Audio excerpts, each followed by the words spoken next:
Back with another video, man. Today we not outside though. Today we in the crib. We are not afuera. We about to do a couple reaction videos today, man. We about to react to this MTV Cribs was fake, which is crazy. You grew up in the early 2000s, you a millennial, you grew up in that time period, man. MTV Cribs is one of them ones. Punk, MTV Cribs, fucking Robin Big, Flavor of Love, Next, like, man, that was prime television. Like, if you know, you know. But we about to get into this video. 50 cents Ferraris, they were rented. Robbie Williams' castle home, it belonged to someone else. MTV Cribs wasn't exactly legit. And we said that that was my house. Oh, that wasn't your house? No, it's all lies. And nothing shows this better than the episode with Ja Rule. He flexed his 5-bedroom mansion on Star Island in Miami, where he talked about living beside other famous celebrities. The house was so familiar that Ja Rule named each area, calling his courtyard the Open Paradise, which was patrolled by his guard dog Cookie. It was shown in the intro that the property was a rental, but this was assumed to be on a long-term basis, given he knew almost everything about the mansion. However, as it turns out, Ja Rule's house on Cribs was actually a 4-day rental, which was exposed in the most embarrassing way, by lawsuit. Ja Rule paid $46,000 for the 4-day lease, promising the mansion's owner it'd be used as a private home for 8 adults with no video shoots and no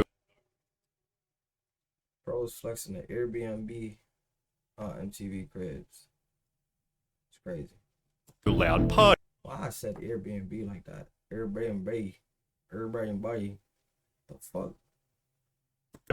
Well, Ja Rule broke all 3 conditions, shooting his MTV episode whilst having a party with over 600 people. In the process, holes were punched in the walls, furniture and doors were damaged, the driveway somehow cracked, while condoms and syringes were left throughout the house. As a result, Ja Rule and MTV were Syringes is crazy. What? sued for $1 million, but at least it looked like a house that Ja Rule would live in, as the Yin Yang Twins' crib was laughably out of character. The Atlanta gangster rapping duo opened the door revealing the most suburban house, filled with fish tanks, sailing boats, and sea-related artwork. We waving like the sea. We decorated this out. Nah. How we don't notice this shit? Like, watching this shit now, you know, like, yo, damn, why this ain't these niggas' cribs? But like, how we ain't noticed this back then? That is crazy. Ourselves now. That mansion was definitely decorated by some old white people, not the Yin Yang Twins. This is clearly just a random old white guy's house that likes to fish and likes boats. That even argue over where they bought appliances and had to improvise names for each of the fish. You can tell the Yin Yang Twins have never been in that house. It seemed they at least owned the vehicles at the end, as the cars displayed by Bow Wow were rented for the show. He was just 18 years old during his first Cribs appearance, but despite having starred in some high-profile movies, it seemed Chat. Like Mike? Bro, that shit used to make me want to climb up my street pole and take the Jordans I was hanging over the wire and go ball out, man. Like Mike was one of the ones, man. All of these. Johnson Family Vacation, Like Mike, Tokyo Drift. Oh, man.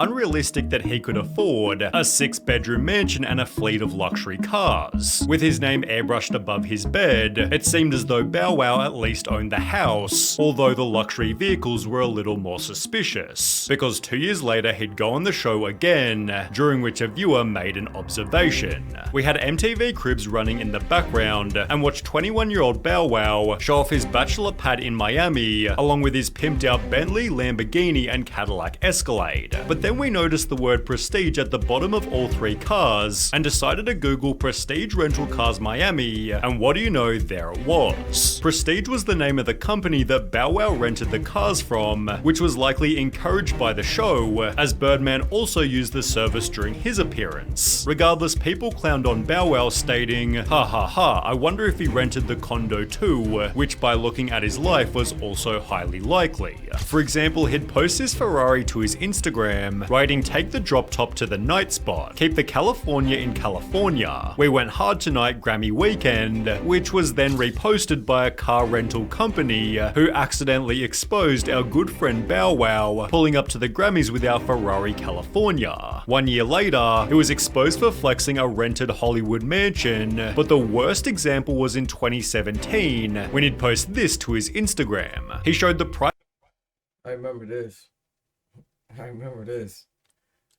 And then he was on a commercial flight. Somebody posted him up. Private jet he was taking to his concert, yet the very same day this Snapchat went viral. So this guy Lil Bow Wow is on my flight to NY, but on Instagram he posted a picture of a private jet caption traveling to NY today, shaking my head. Turns out Bow Wow's picture of his private jet had been taken from a limo company's website. Bro, I don't get this shit, bro. Like, bro, you took a picture off of Google, like, and it's not even like this nigga broke. Like you got a couple 100,000. You might not got no M's no more or whatever, but you got a couple 100,000. Why are you taking pictures off of Google? Like, I don't get that.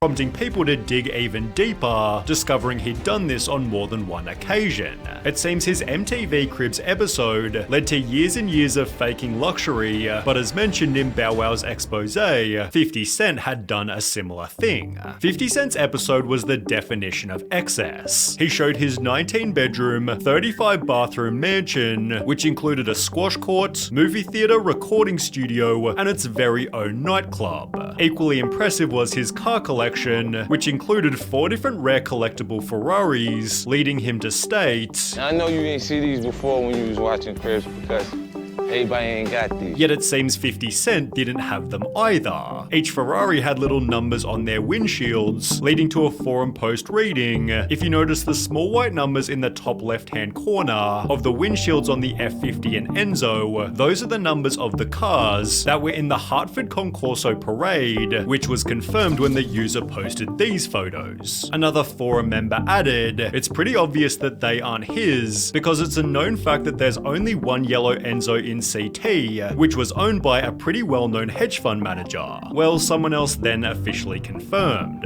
The Ferraris are unfortunately not 50 Cent's. He invited my friend over to his house for this, and my friend let him use his cars for the episode, and they were filming some music videos that day as well. The Enzo F50 and 599 all belonged to one owner. When 50 Cent later filed for bankruptcy, he'd admit the cars were rented. He'd instead pay off debts by selling his mansion, therefore joining the likes of JoJo, who admitted to doing MTV Cribs while she was actually homeless. JoJo showed MTV through her Cape Cod vacation home, where she supposedly loved spending Doing an MTV Crib episode and you homeless is insane. her summers. It was I notice all this TV shit be fake, man. You can't believe everything you see. therefore a little weird that she'd invite her extended family, but she'd reveal the reason for this exactly 10 years later. JoJo was asked about the episode in a Huffington Post interview, to which she'd respond it was so ridiculous. The thing is, we didn't have a home at that point. My mum and I were living out of suitcases and were mostly in hotels. So that was actually my uncle's house on the Cape. That wasn't my house, that wasn't my stuff. I should have balled hard and been like, welcome to my crib, look at how luxurious it is, and I should have rented out a place. But no, I just used my uncle's crib. JoJo further clarified. So we went to the Cape, which I've never been to the Cape. I never go to the Cape. And we said that was my house. Oh, that wasn't your house? No, that was not my house. We brought in some items that I had. It's It's all lies. Should also answer the question, Why even bother doing the episode then? For the exposure. Oh, okay. but no episode was faker than the one by Robbie Williams. He showed MTV his massive British castle, talking about the spots where he'd been snapped by paparazzi. He then shows his group of friends before making a joke, I don't really know these people, but what I do is I actually phone Rent-A-Friend. but apparently he'd also phoned Rent a Castle. You see, the building was so big that people recognized it as the famous St. Catherine's Court, which was owned by someone else completely, Jane Seymour. She had no idea that Robbie ever went there, or that he'd hired a fake butler to help out with the shoot. It wouldn't be until 17 years later that Robbie finally admitted, we didn't let Jane know that I was gonna pretend it was my house. And because I was like 23 and full of spunk, I didn't even consider other people's thoughts or feelings. So I'd like to take this opportunity to apologize to Jane Seymour, but it might not have even been Robbie Williams' fault. Because Redman explained in a DJ Vlad interview that MTV tried to get him to rent a house for CRIBS, They wanted me to rent a house so I can open the big double doors and shit like, yo, look at my shit, you know. with MTV trying to choose the home themselves. The first thing they said was, all right, we got a couple of houses picked out for you. Wow. And I was like, oh, okay. Well, Redman simply refused, And I said, you know what? No, I don't want to rent a house. I want y'all to come to my house. accidentally making the show's most relatable episode. He brought MTV Cribs to his 2-bedroom apartment, where he ironed his shirts on the floor and flexed his frozen fish fillets. Redman's recording studio was just a messy bedroom, whilst the rest of his house was in such disarray, you could barely notice his cousin sleeping on the ground. He concludes the episode stating, next time y'all need to find me, just rub these 2 wires for the doorbell. Don't worry about the screen too. You know it's still good. The realest episode of MTV Cribs. Yo, Redman a real nigga for that. Like, he could have flexed, he could have did whatever. They gave him options of different cribs he could choose. He like, nah, I'll take y'all to the trap. Like, you gonna come see like the real. He a real nigga for that.